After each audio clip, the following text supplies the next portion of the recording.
デッドバイデイライトコミュニティの皆さん、こんにちは。テレビアニメ東京グールで金木健を演じております声優の花江夏樹です。今回ですね、東京グールがデッドバイデイライトとコラボすることが決定しました。ありがとうございます。僕は金木くんを、演じるにあたってですね、すごいいろいろ苦労したキャラクターで、とても思い入れが深いキャラクターなんですけれども、そんな彼がですね、僕がずっと初期の頃からプレイしているデッドバイデイライトとコラボするということで、本当に夢のような気持ちで、嬉しさでいっぱいです。金木くんがキラーとして、どのような能力で、どんな活躍を見せるのか、ぜひ皆さん楽しみにしていてください。他にも東京グールのキャラクターがたくさん登場しますので、ぜひコラボを楽しんでください。よろしくお願いします。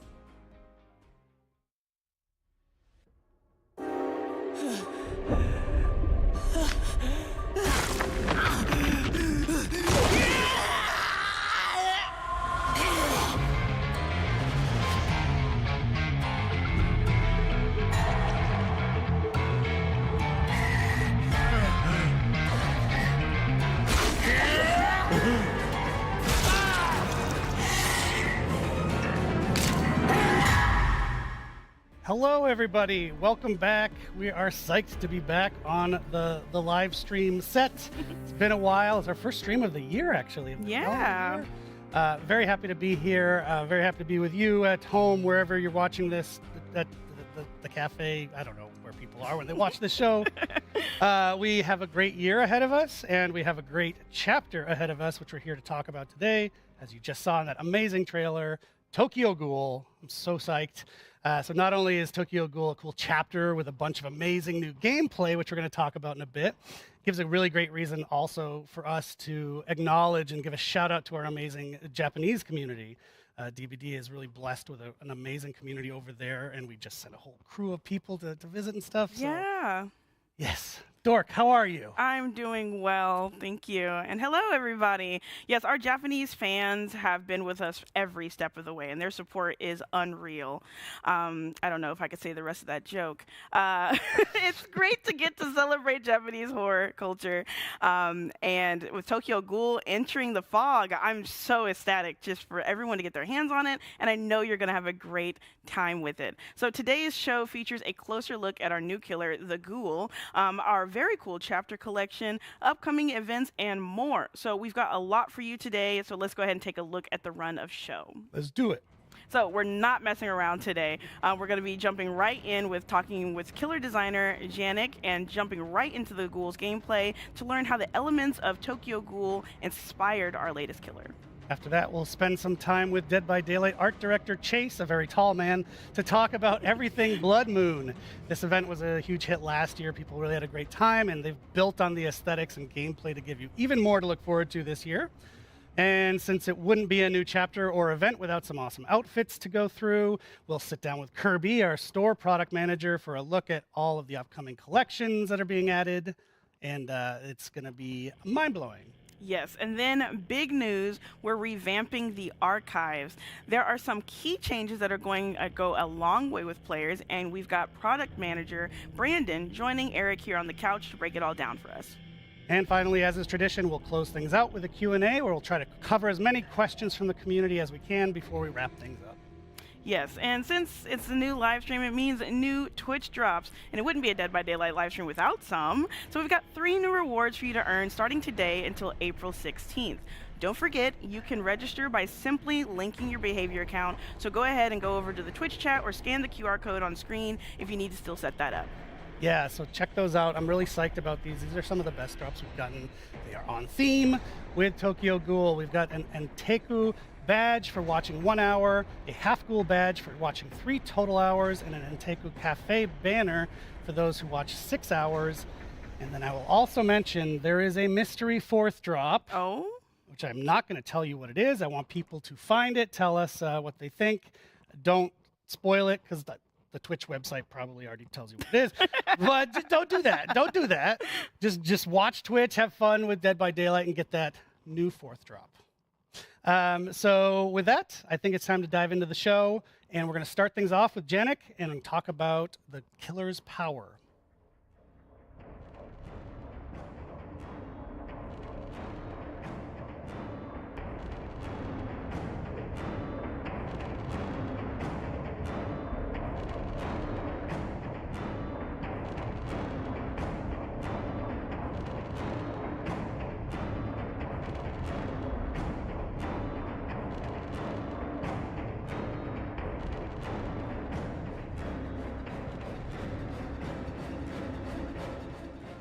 All right, let's dive right into our latest chapter, Tokyo Ghoul. I know we've got a lot of anime fans on the Dead by Daylight team, but also I think probably out there in our community.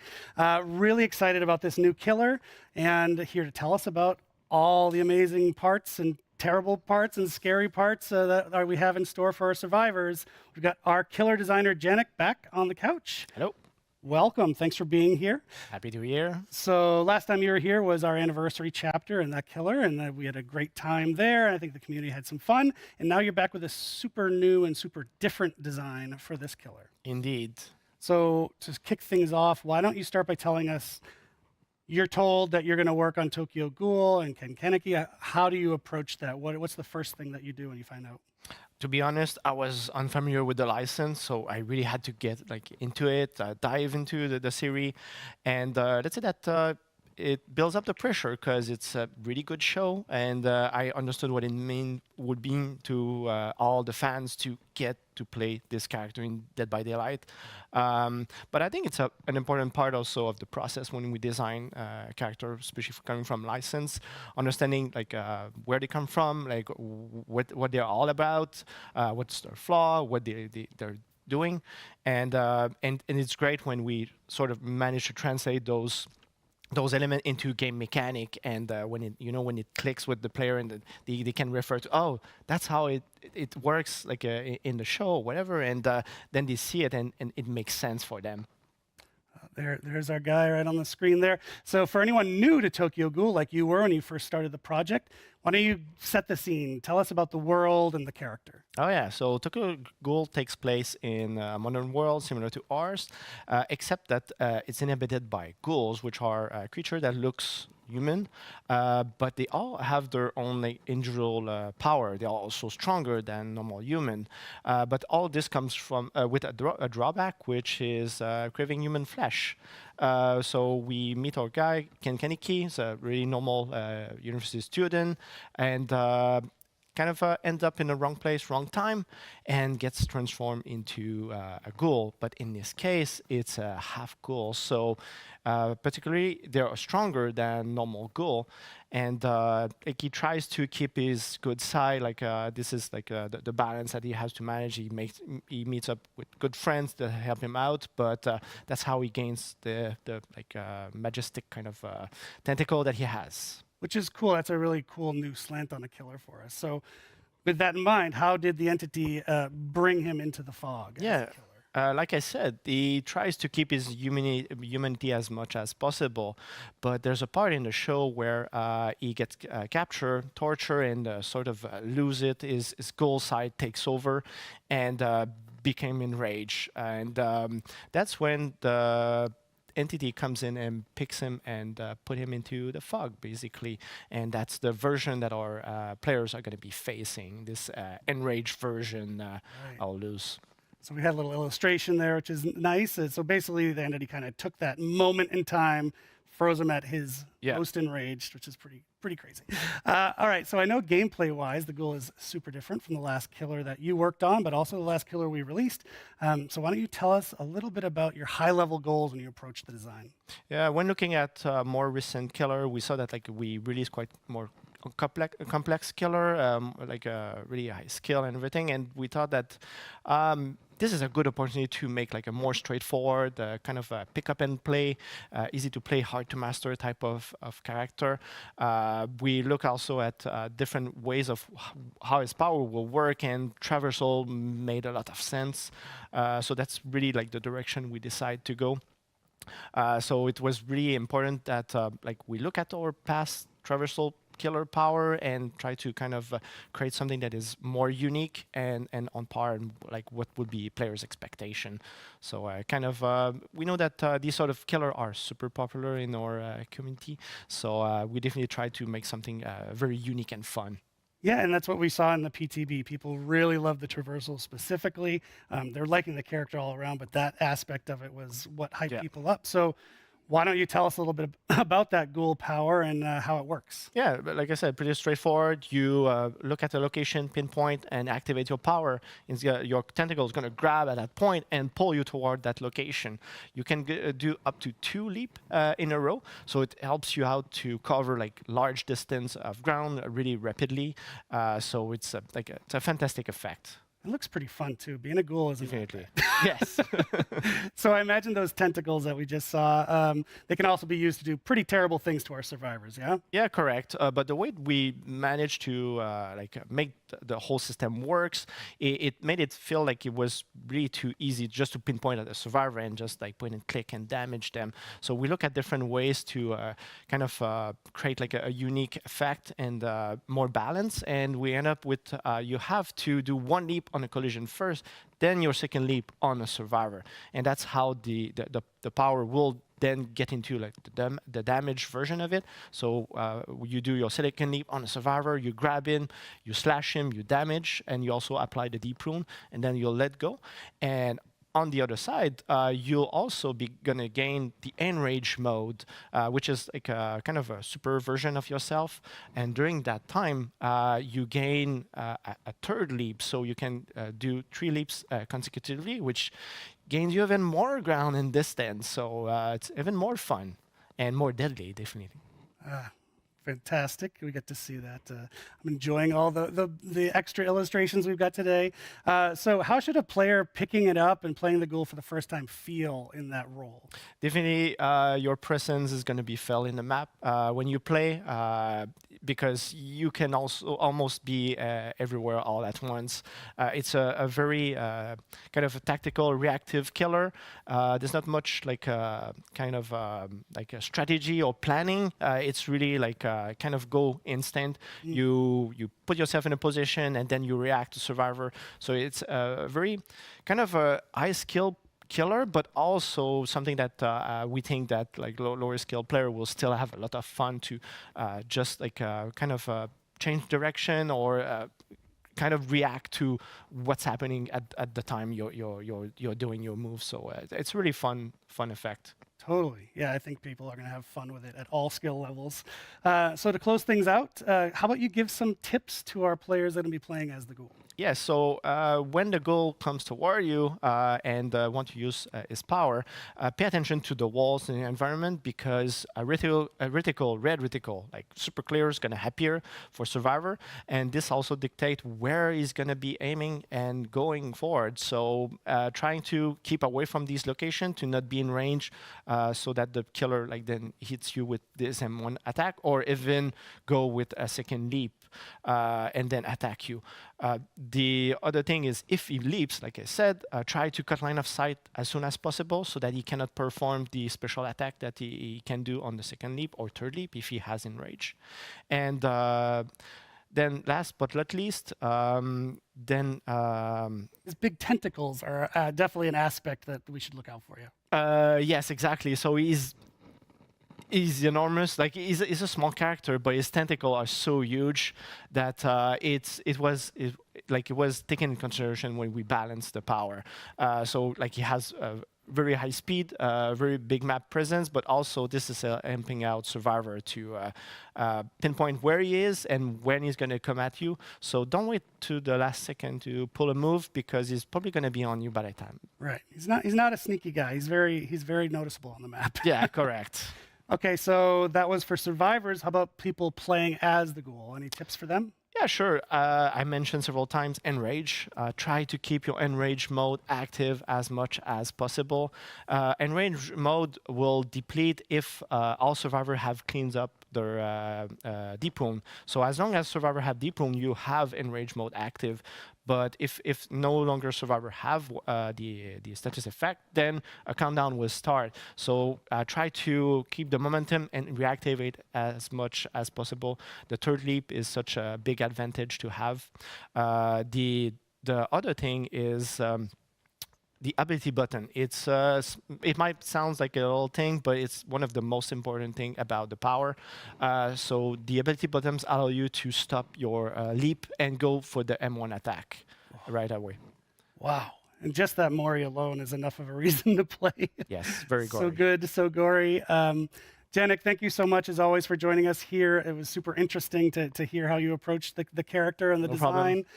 Folks should jump in after this show and enjoy it. And for now, we're going to toss it over to myself, but also Dork, to update you on some of the cool activities we've got coming in the coming weeks.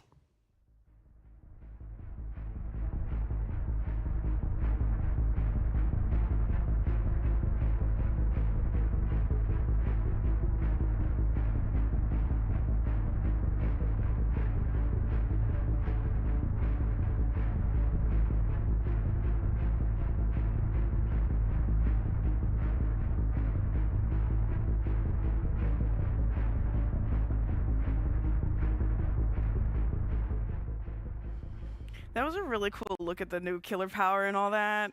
Yes, I love getting to spend time with Janik too. He knows his stuff. So Oh, yeah. it's like going to school. He was like so into it. Yeah. So not at all about anything we just talked about. I would like to change the subject. Oh, okay, let's. So did you know that before DBD even came out, its first appearance was at PAX East in Boston? I did not know. It's true. And if you haven't seen what we mentioned on social media recently, we are going back to PAX East and going back to Boston. I'm so psyched about it. I'm from Boston myself. Some Pope lore there for people. And PAX used to be a big part of my life. And so post-COVID, it's my first time returning. I'm so psyched our team gets to go. So hopefully we'll see a bunch of you there. We're doing something very cool. We're going to do what they call a panel, what we call our anniversary broadcast for the 9th anniversary, which, as you may know from previous years, it reveals a lot, lots of surprises. So you're definitely going to want to tune in on May 9th, which is when that broadcast/panel is. And there's even more. Yes, I'm super excited to be going. This will be my first ever PAX East. So I'll be there with Eric and the rest of the team doing the broadcast. So you're more than welcome to join us on the show floor or at the Dead by Daylight booth. We'll also have that panel on May 11th, Sunday. So we're hoping that you will be popping up as your favorite killer, survivor. I want to see your cosplays. Please come in a cosplay. And so, yes, to recap, first, The chapter drops at noon. Chapter isn't going to drop during our show. It drops at noon. Mark your calendars. Stop asking in chat. Broadcast for the anniversary, May 9th. And then an additional panel if you're in there in person, May 11th. Come see us in Boston, also at the booth. It's going to be awesome. So you can go to the PAX website to see their schedule. There's a ton of amazing stuff there. You can get your tickets. And genuinely, I want to meet as many fans and folks as I can while we're there. So Yeah, same by here. the booth. So now we're going to pass it back to you to talk to Chase and all things Blood Moon event.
All right, it is time to celebrate spring. Unless you're in Montreal, then welcome to second winter. But in the entities realm, this means blood and lots of it.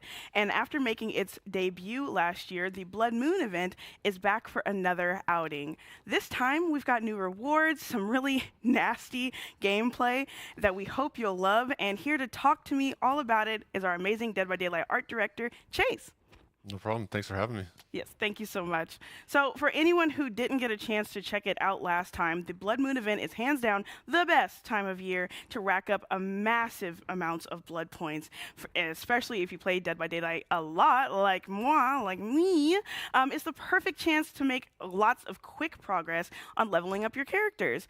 But if you're also new to Dead by Daylight, this is the perfect time to get a big head start on leveling up as well. So, Chase, what can you tell folks at home about what they can expect from this year's Blood Moon event starting on April 7th? Sure. Yeah, for the art team, like this is one of our favorite things to work on. More blood for everybody. We wanted to have something that looks great, but also plays really well with gameplay, and obviously our love of horror. Yeah, speaking of gameplay, I actually did want to ask you what's changed in this Blood Moon event? Sure. Yeah. After receiving player feedback, we decided to tie the theme with the gameplay a little more closely. We really wanted to kind of freshen up the uniqueness of the event itself as well, with new gens and new interactions. Okay, so like you said, new gens and new interactions.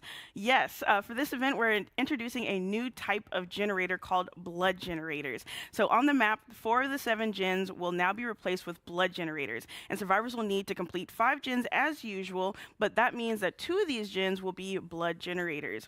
So throughout the map, these things called blood pumps will also pop up at hook spawn points. And as survivors, you need to go up to these to receive a blood can filled with blood that you'll need to transport to the blood generator. So exciting. Yeah, players really need to think on their feet and decide which gen they want to go after. Get the blood flowing and the engines roaring. Exactly. And it's going to be like a huge risk versus reward kind of situation too, right? Because completing a blood generator in some cases might be quicker or easier to do instead of a normal gen with all those pesky skill checks. Who wants that? But you do this at a bit of a risk because the blood can you're carrying could give you away if you're not being careful. It makes noise the faster you move, and it's loudest when you're running, making it easier for the killer to find you. So running will splosh blood all over the place, making a huge mess and leaving a long-lasting blood trail for the killer to follow. So run with it for too long, your can also completely drain, and you'll have to fill it up again at one of the blood pumps. This also gives survivors a chance for co-op play, as you can actually pass the blood cans back and forth amongst each other while you're looking for blood generators or blood pumps. We're hoping that this will encourage like a more dynamic and stealthier gameplay for survivors, as you'll need to work together to move around the map to complete your objectives. But that was a lot, and I'm so excited. I cannot wait to start working on Blood Gen. But can you tell me, with this new elements, with this new art, did you guys have fun with creating these? Absolutely. It's so much fun designing these new elements. Our main objective, of course, is to support the gameplay, make sure that everything is nice and visible for the players. Our goal is to support the gameplay, but also just to have fun with the subject matter. So that includes having these vintage style gas station parts that we've used in the past. So it kind of plays into the horror theme as well, and also with the fun entity presence, making sure that the players know that, well, once they see that, they know that the entity is placed there for them to figure out. That's very cool, and I did get a chance to play test this before y'all got a hand on it, and I'm telling you, it's so much fun, and you leave such a mess everywhere. Thankfully, I didn't have a killer following me, but where does the killer actually play into all this? Well, for this, the killer doesn't get any new changes. It's just the new situations for them to deal with. Just like the players, they have to decide whether or not to go after regular gens or the blood gens. This time around as well, the killers can kick the blood generators in order to regress it, similar to the old gens. They can also kick over blood cans as well to pour out all that blood. We made sure to include it all. And just only one note is to mention is that the past perks that would apply to the old gens, they don't apply yet. We just want to wait for player feedback and make sure that everything works well. This is just the first iteration for the new gameplay, but we look forward to player feedback I think that's perfectly fine with me. I don't know about y'all, but I don't want merciless storm skill checks on a blood generator. I think I'd get blood everywhere, to be honest. It'd be bad for everyone involved. But all of that sounds very gross and very fun. So with that, we're also bringing back the Blood Sense map and the Bloodshot Eye event items. So only thing about this, though, do keep in mind that since it's a new event gameplay, that last year's Bloodshot Eye is actually just going to get you more blood points. In fact, you'll get 100% more for interactions tied to the event gameplay. Is that right? Am I right on that? That's right, yeah. The Blood Seeker community tracker is also back. For this one, you complete a blood gen, get a point. As a killer, kick a blood generator, get a point. Doing these actions progress the blood point modifier up to 500%. Oh. Our event lobby also has some changes too. It's an improved version of last year's. We have some progression in there that we're really excited about, and we want players to keep an eye out for. That lobby looks gorgeous. Oh my goodness. And I cannot wait for all of us to be working on that 500% increase in blood points. All of us. So finally, Chase, can you tell me about some of the rewards that we can earn over the course of the event? Yeah, absolutely. Besides blood points, we have lots of blood-themed rewards to earn for the players. We've added 1 charm. We have 3 badges, 3 banners, and 6 cosmetic pieces. Whoa, those look so good. Yeah, absolutely. There's 3 bloody shirts for survivors and some bloody weapons for killers too. Extra gross. We love it. Yeah, that's so great. Yeah, that's great. There's also 2 full outfits for Vittorio, including some fun glowing tattoos, and the Trapper as well, just drenched and dripping in blood. We're really excited about it. And of course, our daily login calendar is back as well. So log in every day and get more blood points. That's awesome. I cannot wait to get my hands on that Vittorio outfit. That looks great. And it's like all red. I'm like, oh, it's so good. Well, thank you so much for walking us through that.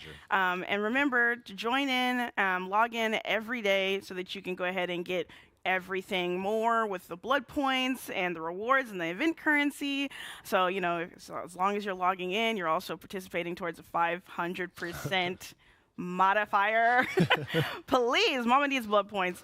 But thank you so much, Chase, for joining me on the couch for this. Remember, the Blood Moon event runs from April 7th to April 29th. So don't miss out, because I've already got some people in my DMs on Twitter asking me when the event's coming back. Here it is. Right here, April 7th. But next, we're going to be joined on the couch with Kirby, who's going to be walking me through all of the upcoming collections, including additions to the Blood Moon collection and the new Tokyo Ghoul collection. So stay tuned.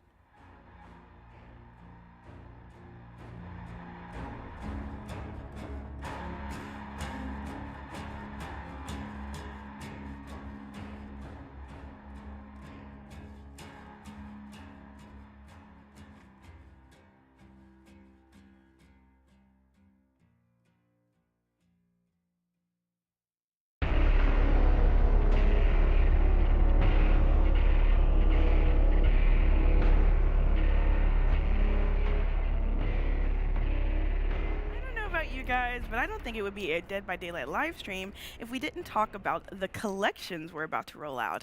So back on the couch with me is our store product manager, Kirby, to tell us all about them. Thanks for joining me today. It's great to be back. All right, so today we're going to be talking about Tokyo Ghoul, Blood Moon, and more. So we've got such a ton of stuff to be diving into today. But first, I also heard we're doing a little bit of housekeeping when it comes to rarities in Dead by Daylight, so maybe we should start there. Yeah, sure. So first off, let me say that things will largely be staying the same, but we've done a few things to help with consistency when it comes to quality and pricing. For starters, the event rarity is going to disappear for cosmetics. The existing items will be merged into either rare or very rare, depending on what piece it is. But that will only be applied for in-game cosmetics. The items will get to keep the event rarity. Okay. And then when it comes to legendaries and ultra rares, they're intended internally to be very similar in terms of the quality and the effort that we put into it. So going forward, we're just merging them all into the legendaries now. Oh, okay. That's awesome. And there's also a new rarity making its way into the fog. Is that right? Yes, so that is the Ascended rarity. It's going to exist between very rare and legendary, and it'll offer more for players, like extra VFX or more detailed modeling work, but won't have absolutely everything that players expect when they would get a legendary outfit. Oh, okay, okay. Yeah. And with that, we're also doing a review of all the existing legendary outfits to make sure that the pricing is fair. So if we find that an existing legendary doesn't have everything to meet our new quality standards, we're going to bump that down to be an Ascended rarity so that the pricing is fair for players when they go to the store. Oh, that's excellent. Yeah, and this isn't coming this update, but it will be in the May update when that comes. Okay, so we all have something to look forward to. Yeah. So now that we've covered that, let's go ahead and jump straight into the collections. With our new chapter coming out today, we've got the brand new Tokyo Ghoul collection. So let's go through that. Like, what's going on? Sounds good. So as far as full outfits go, the Tokyo Ghoul collection has 1 legendary and 4 very rares. As well, it wouldn't be Tokyo Ghoul if we didn't do some masks. So we've got 4 of those as well. Okay. Yeah, so for the Ghouls legendary, we've got the Rise Kamishiro outfit. This character is super important to the world of Tokyo Ghoul, and we're so excited to be able to bring her into the game. Okay, wow. I cannot wait. Yeah, so Rise's outfit makes her look very innocent and pretty because that's how she lures people in to feed on them. Yeah, I think she would have lured me into a dark alley easy peasy. I would have been a snack. Absolutely. Our other outfit for the Ghoul is called the Ghoul Within. It's a very rare. This is taken from Season 1 during a pivotal scene that we chose to be his diverging point. So this is when he's pulled into the fog. Okay, yeah, that's awesome. I know people are going to really love that cosmetic. These both look amazing. So, and I know these moments very well as a huge fan of Tokyo Ghoul myself. So, what else can you tell us about the other outfits coming? Yeah, so for Yui, we've got an outfit called Toka's Struggle. It's inspired by the outfit that Toka wears while she's active as a ghoul and is characterized by the rabbit mask and the pink hair that she's using as a disguise. Okay, I love that. It still embodies Yui. So I still really love that. For Renato, he's got an outfit called Hide's Mood. Hide is Kaneki's ride-or-die best friend for the whole story. Super cool, super positive, and incredibly supportive to Kaneki even during his darkest moments. I also think that Renato himself would be a true ride-or-die, and so that cosmetic fits him perfectly. Absolutely. And finally, for Nia, we've got Edo's Creation outfit. This is a very cool character who shows up sort of early in the series, but we don't get to learn her identity until much later on. She represents a great premonition of things to come, and the hidden identity angle is what makes her such a great match for Nia. It's a great cosmetic, too. I absolutely love it. Oh, my gosh. So one of my favorite parts of the collection, though, is going to be the masks. And I'm super glad that we were able to actually bring them into the fog. So who gets one, and what can you tell us about them? Yeah, so we've got masks coming for the Unknown, Jonah, Jake, and David King. The Unknown's mask will be familiar to you because you're such a big fan. It's based on Noro, who is a very powerful, very mysterious character during the anime. For Jonah, we've got a mask based on Fukuru, and David and Jake both get masks based on very prominent Aogiri members. Okay, that was awesome. I absolutely loved talking about everything coming with the Tokyo Ghoul launch. But now I want to talk about Blood Moon, because we just talked about that in our last segment. And I know we're adding some really great new additions to the collection, so why don't you walk us through those?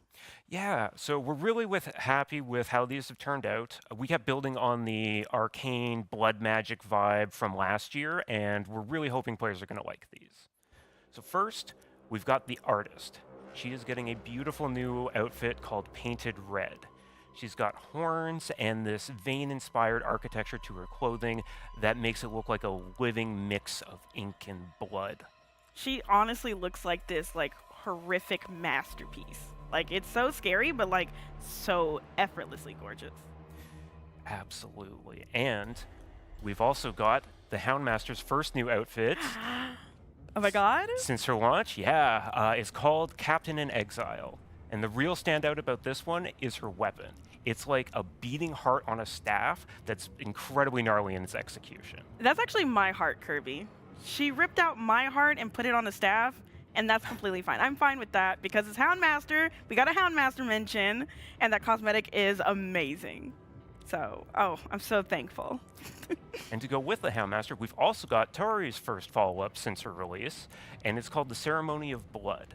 It mixes her cult vibe with the Blood Moon theme while also being her very first mix and match very rare. I love this cosmetic, honestly. If she wanted to leave me on the hook to die because she's wearing that and she's just got to go and strut, that's fine. I'll die. That's fine. Penultimately, we have Claudette. Her Bloody Botany outfit is absolutely gorgeous. We used a lot of rose thorn imagery, and there's also some subtle skull patterning on the shirt. And overall, absolutely love this one. It's so good. I cannot wait to get my hands on this for my girl Claudette. That's amazing. Okay, so we've talked about so many amazing cosmetics, but we also need to touch on the Knight's Blood Moon outfit that we actually introduced last year, right? Yeah, so last year we did the Bloodworm helmet for the Knight as our Oryxel purchase gift. We got such positive feedback on it that this year we went ahead and finished the outfit. So if you purchased Oryxels last year during the event, you'll already have the helmet, but we've gone and we've made the body and the weapon that will be available in the store for the duration of the event so you can complete the whole look. That's awesome. That looked really good. I know there's going to be some Night Mains out there that are going to be so ecstatic to get their hands on that. And remember, these are time limited and store only for the duration of the event from April to April 7th, or starting April 7th. So make sure you're in there, you're logging in every day, you're making sure you're contributing to the 500% increase of blood points that I know we're all doing together, because we want me to get those blood points. So anyway, thank you so much, Kirby, for joining me to talk about all of these amazing collections. And coming up in a few moments, we're going to have Brandon on the couch with Eric to talk about the changes coming to the archives. So stay tuned.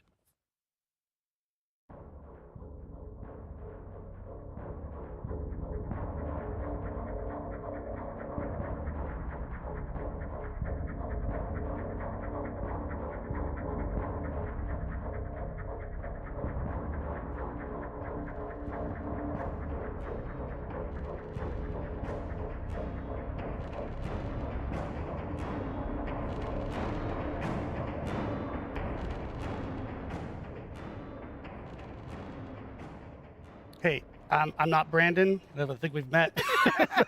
Wanted to say, Who are you hey, actually? yeah. What are you doing here? Wanted to pop in before we get to Brandon. Thank you to Kirby for bringing those beautiful and exciting cosmetics. I love watching the chat.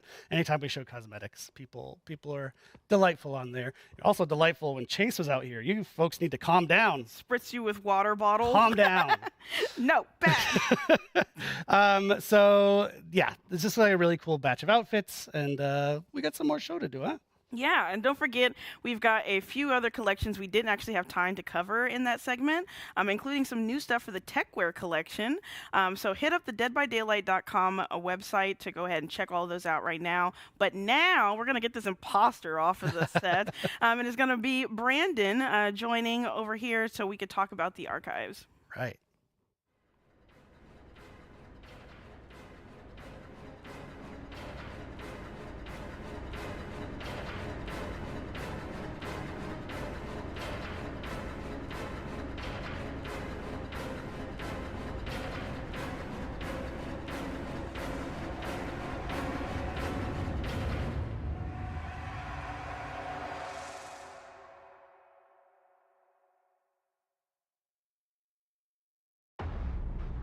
All right, so we know and you know that a big part of daily life in Dead by Daylight is the archives, and it's part of your experience in the game, and the team is always looking for ways to improve it and make it more fun for our players. So on that note, we've brought out fan favorite Brandon, who's been working on this with the team to make some cool changes, and we're going to go over those right now. Brandon, how are you doing? I'm doing well. It's my third time. Yep. I guess I'm a regular now. You are a regular, and I cannot spend more time with you. It's too much. Looking forward to it.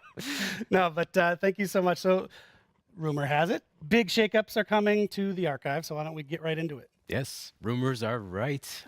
You heard right. It's been a while now that the team has wanted to make our challenge system more efficient, more enjoyable, and I'm happy to say that starting with our upcoming tome, players are going to start seeing these changes. And so when you say upcoming tome, just to make it super clear for the folks at home. Not now, but when we get our tome released. Yes. So because we're not going to do a second stream for that one, we wanted to talk about it today. Yeah. So, before I get into like all the nitty-gritty, all the gameplay details, I'd like to cover some high-level changes that players will notice right away. For one, the archives itself is being archived, or rather kind of disappearing into the fog. What I mean by that is the archives will simply be referred to as the Rift moving forward, and the term archives will kind of fade away into the fog, let's just say. Okay, so what does that look like in game in Dead by Daylight? Yeah, so visually, we're not looking at some major changes. They're quite minor. The archives button, for one, will be replaced with a new button called the Rift. And the Rift button will be in the main menu, and it'll take you directly to the Rift Pass. And, you can see all the goodies that you know and love. The lore will be kind of taken out as well, given its own button called the Tomes. And that's where all lore, new and old, will be housed moving forward. Oh, that's really cool. So folks jumping in can go straight to the lore that maybe if they're new to the game and they want to just start with that, they can just click of a button. Yeah, so the lore will actually all be unlocked. So a new player can kind of just go right in and read as much as they want, as their heart desires, and really enjoy stories of their favorite character, for example. Super cool. Okay, so why don't you tell us a bit on the gameplay side, what's changing? Yes, there's a lot of changes that are being made. The main one is, how challenges are being formatted. The Rift is really going to make a big difference for our players, and we're excited to see this new challenge system, let's just say. Quickly, though, challenge system will no longer be a thing. It'll be a thing of the past. We're going to change that to quests. So out with the challenges, in with the quests. And that's what I'll be calling it moving forward for this segment. Old and busted challenges, new and hot quests. Yes, new shiny thing. So under this new quest system, as a player, you won't need to select any quests anymore. They'll all be available at the same time right away, and you'll be able to complete as many as you want, as many as your heart desires within a trial. Nice. That's fantastic. So a lot less hands-on management that the players need to do. It's all happening automatically. It's behind the scenes, so easy peasy. So they can make progress too without even having to opt in, huh? Yeah, so exactly. Basically, in the past with the old system, it was one challenge for one trial. Now, all quests are all active at once. It's going to give players a lot more freedom to just play the game and knock out whatever they want and just focus on having fun. It's been a long time coming. I'm so happy that, we can finally talk about this today. So I'm glad that it's happening, and I'm sure the players are going to be super impressed and excited for this as well. Cool. So now that we know how the new Rift works, can you tell us a bit about what kinds of quests they can expect? Yeah. For starters, daily rituals. That's another thing that's going to be going New away. term. Yeah. So no daily rituals, now just daily quests. Daily quests. Yeah. So in the quest system, you'll see daily quests. Those will be daily, as the name implies. Really? Yes. And I think they'll be a little bit more easy, more simple, very much in the sense that you could knock out a daily or two within one trial without even thinking of doing them, period. We'll also have Rift Pass quests, which, of course, as the name implies, ties more closely to the Rift and all of its content. And it'll be, a little bit more interesting, maybe focused on characters, so on and so forth. Okay. So we've got Rift Pass quests now. We've got daily quests, Rift Pass quests. What's next? Well, I mean, one small thing is like Yes. the Rift Pass quests themselves. Okay. They're weekly. Okay. Okay, and they're cumulative. So if you come in at like say week 10, you'll still have weeks 1 through 9 to just power through and knock out of the park, and still get the Rift Pass. There's tons of goodies there. I'm sure players are going to have a good time, kind of just speeding through that, since we kind of have that mechanic now built in. But we'll also have different quest types, like the milestone quest type. Okay. And that's similar to, let's just say, you hook 5 survivors. So that'll be, part 1 of milestone quest 1. Mm-hmm. And then part 2 will be unhook, or hook, depends, I guess, 10 survivors. So, and it would move on, and the number would get increasingly higher and higher up until a certain point. These will also expire at the end of a rift and reset. Same thing with the Rift Pass quests, those will also reset. Perfect. Finally, I have a lot More. to say. Yes, there's wait, There's there's more. I feel like I always say that, but there are event quests. So we haven't forgotten about events. They had its own system. We're bringing it over to the quest system. Now it's one nice little fancy package. Play all your quests through that one system, and those would be more closely tied to what you've already seen in the previous events. Perfect. Okay. That's a lot of new terms. Yes. There's going to be a quiz at the end of the show to make sure you got them all.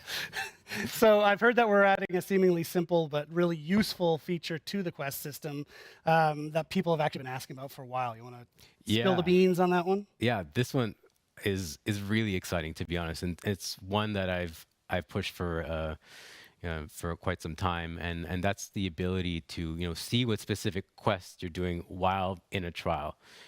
Currently, we don't have that option available.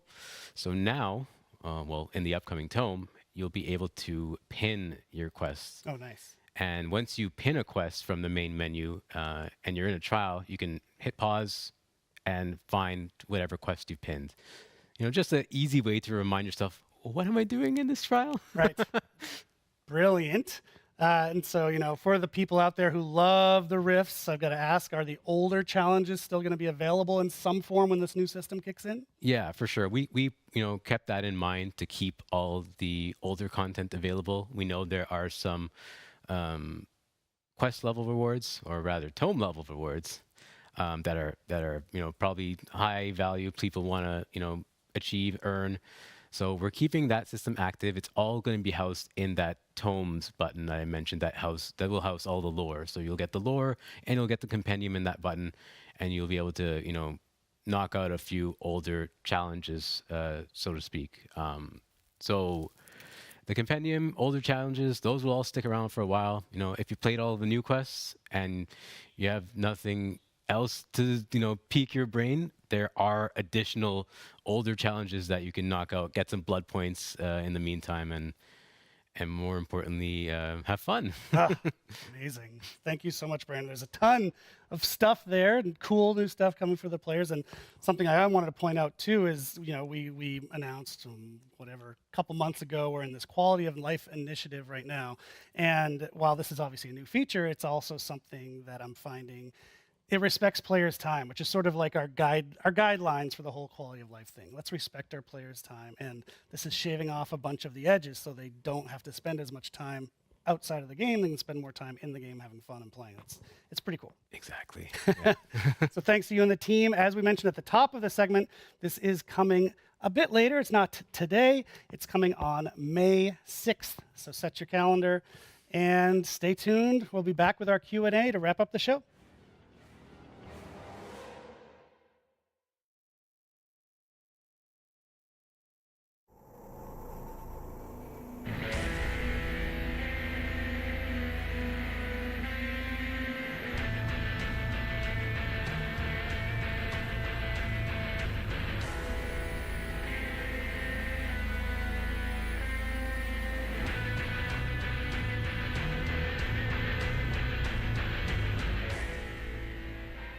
Hey, again, I love watching the chat during these segments.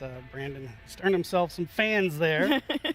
Also, we got a good trend of bald dudes on the show tonight. I could not be one of them. Oh, yeah. At all. No. you wouldn't know if I was. Hair down to the back. Oh yeah, yeah. I've got a really long ponytail back here that you don't see. So we're at the Q&A portion, and before we get into the questions, we did want to. It's like a programming note, or if you're old like me, it's like when a correction they would issue in old newspapers.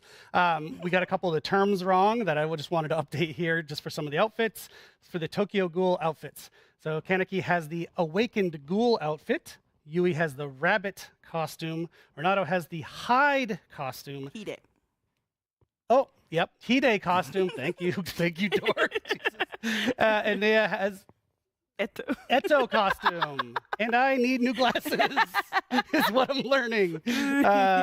Oh, thank you. So there's your correction. Also, we have questions to answer. And actually, before we answer the ones that I have on my screen, I want to answer one that I saw in chat a couple times. Someone very interested in whether I'm a Boston Bruins fan or a Canadiens/Habs fan. Oh. They actually asked me this on my interview when I moved from Boston to Montreal. My boss, who's now my boss again, weirdly, Luke, asked me that question. He said, if you are a Bruins fan, don't tell anyone when you're here. Lucky for everybody, I didn't watch hockey until I moved here, so I guess I'm a Habs fan. So that's your softball answer. Now let's get to the real questions people actually care about. So first up, are there any plans to give more surrender options in the game? So the surrender option that was tested in the PTB has very strict conditions before activating. All survivors are slugged, or when all remaining survivors are bots, the last survivor can surrender, or the killer for the killer to be able to surrender, all remaining survivors are bots, or no generators have been completed for 10 minutes. This is intentional, as we feel that these are the main areas where a match is effectively already over. We will monitor this carefully when it goes live, and if we identify other situations where the feature would fit and make sense, then we'd expand on that feature moving forward. Yeah, we did get some initial feedback during PTB, but it's not a wide enough group that we wanted to. Let's see now in the live environment what people think of surrender. So let us know. I'm sure you will. Will there ever be new server locations? Funny you should ask. It is funny. So today at 1 p.m., we're activating a data center in India, which we hope will help to alleviate some of the higher ping issues players are facing in the Middle East. We will continue to monitor to see where else we can put these servers to continue to alleviate frustration. Awesome. We tested a new version of Area of Crows in the PTB. What is the future of existing variants? Oh yeah, this is a late breaking news. Yeah, so we've had a lot of discussion around map variants, as quite often we know that the players feel that they fall short of the mark. That leads to a bit of frustration. So from the chapter release today, we are going to be removing the extra variants so that players will then have more variety in their matches. The original map will remain in case of Badam Preschool, and the 4 additional variants will be removed, for example. Yep. So we're also interested to hear on that one. If there's some that have gone away that you need to come back, just tell us. We're easy to reach. Why does the lock-on the ghoul exist? Would it be better if it was more of a skill shot? So in early testing phases, both a lock-on and a skill shot were tested. When it was just a skill shot, it made the killer feel particularly unintuitive and clunky on the mobility side, partly because it was so specific on what you could or could not aim at. So we went with the lock-on version, as it generally felt much better to be able to play it and use it with navigating the map. Awesome. Thank you. Can you add more colorblind options, please, Dev? So a part of our quality of life for the upcoming year is improving on our accessibility features. We see it with the Ghoul now, with the different colors involved, with how that would be very helpful for colorblind filters to change those colors associated with him. So we want to do that. Yep, and we have some very lovely people, even within our team, who are colorblind, who help keep that front of mind. It's awesome. Dave, who we have on the couch frequently, has started reworking his internal PowerPoints just to accommodate our coworkers. So it's really cool. So stay tuned. When will Ghostface get his camera back? It's been missing for, all caps, months. It has. You will be very glad to know that the Ghostface camera will be back in today's release. So go forth, get worried, and photobomb to your heart's content. Just not if it's me. There's a lot of bug fixes included in today's release, so please let us know on the forums if there's anything else that you're having issues with. We'd love to work on it. Fantastic. Looks like our last one here. Other game modes like, oh, it's not even are other game modes like, oh my gosh, the phrasing. Okay, there's one more question after this. Sorry, I said this is not the last question. Other game modes like My Little Oni, would they be back anytime? For right now, we're focusing on the quality of life and making sure that we address the main issues that are shown in our roadmap. As such, there might be delays outside of the regular release calendar, and also events or modes might not follow the normal cadence. So yes, we miss Meg's hair being all over the place, but we want to make sure the game is in a great state for you first. Okay, now the real last question. Actually, it's a good one. What's happened with the community skins that we voted for? So if you don't know what that's about, last year we ran a contest, and it was flipping awesome. We had literally thousands of submissions. Thousands. Fantastic designs for cosmetics. We chose 4 killer designs and 4 survivor designs as winners to put in the game. And I'll let you answer when they're coming. Yeah, so they are still coming. Don't worry. You can expect to see them pop up soon. It takes time to create these and implement these into the game. But rest assured, we're very excited to be bringing these into the game and also showing some sneak peeks on socials soon about how we've brought them into the game. So keep an eye on those. I shouldn't say anything on the record, but I'm pretty sure the first one comes in our next release after this one. So I'll probably be wrong. You can yell at me. I don't mind. So that's it for the Q&A section. Thank you so much for those. We love getting to answer questions. We love reading your feedback, obviously, so keep it coming. And that's the show for today. So I don't know exactly what time we're at right now, but basically the chapter's going live. Oh, thank you. In 5 minutes. Tokyo Ghoul goes live in 5 minutes, so 12 o'clock noon Eastern time. We're very close. Yes, we're just getting started with all of the things we want to do this year, so stay tuned to our channels for tons and tons and tons of more content and updates in the next few months. Don't forget, our next show will be the 9th anniversary live stream, so get ready for that. Make sure you get your tickets for PAX. And gosh, I'm so sad to be going. Yes. But, things have to end. Right. But until then, we want to give a big thanks to the entire DBD team that may or may not be tuning in back at the studio. We love you, and we love all of our DBD players out there in the fog. So keep it up. We will see you next time. And for now, we're going to raid Evo. Have fun.